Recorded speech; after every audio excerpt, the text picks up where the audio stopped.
From Los Angeles to a worldwide audience, this is Boaz Power TV, where we take your life to the next level.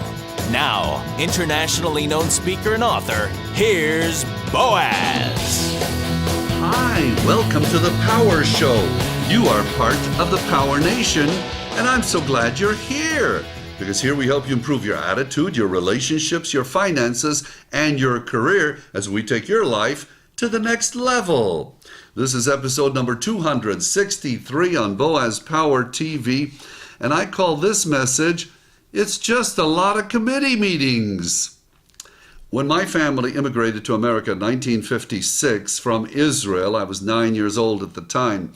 I'd never seen a football game and had no idea what it was all about. In Tulsa, where my family settled, we lived not far from the stadium where the University of Tulsa played football. It was called Skelly Stadium. One night after halftime, when the gates were opened, I walked into the stadium to see what all the noise was about. There appeared to be more people in the stands than the entire country of Israel, and they were all cheering. Down below, there was a field that looked like a huge green carpet. Then I noticed something strange. Much of this game that I was not familiar with appeared to be committee meetings.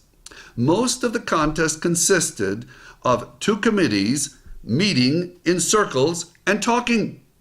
While they did that, something appearing to be an unkosher pigskin was sitting on the carpet by itself. At any time, anyone could walk up, pick up the unkosher pigskin, walk it down to the goalposts, drop it, cheer, and go have a beer. But no, that's not what happened. No, the players, once they were through with their committee meetings, would meet over the ball and beat their brains out over which way they would take it. Now, that was a long time ago. Now I'm a big fan of the game of football. And like some of you, I watch on Sunday and I see incredible comebacks in playoff games. I remember one a few years ago back in 2007, January 2007. The Indianapolis Colts were playing the New England Patriots. Many people were saying that Peyton Manning couldn't win the big one. Well, at first, it looked as if the critics were right. The Patriots looked really strong in the first half. In fact, they led 21-3 at one point. It looked really bleak for the Colts. Then, at halftime, their coach, Tony Dungy, said that he told his players to just calmly stay the course. He leads by consistently staying calm. Isn't that a great lesson in life? How many times have all of us, including me, panicked when things looked bleak? What happens when we stress out about something? Thoughts in our mind begin to go in circles, and we often focus on negative results. The Colts obviously followed the guidance of their coach. They focused on one play at a time, one drive at a time. They stuck together, encouraged each other, and created a miracle. The bottom line is they never gave up. The results were amazing. They came back from an incredible deficit and won the game. Peyton Manning, facing continued criticism that he couldn't win the big one, was finally going to the Super Bowl. What does the Super Bowl look like in your life? Is it getting in better shape? Is it being the best husband, wife, father, mother, son, or daughter? Is it getting your finances in order and building a more prosperous future? Well, it all begins with a small step. If you're not sure what to do about your trip to your Super Bowl, ask yourself the following question on a daily basis. What is the most valuable thing I could be doing right now? What is the most valuable thing I could be doing right now? That question has helped me tremendously to stay focused. If we just take a moment to think about it, the answer is always there. So just do it, and then take another step tomorrow and another one the next day. No matter how far behind you may think your score is, let's pretend you've got a second half and you have an opportunity for a comeback. What can you do to start scoring some positive points in your life today?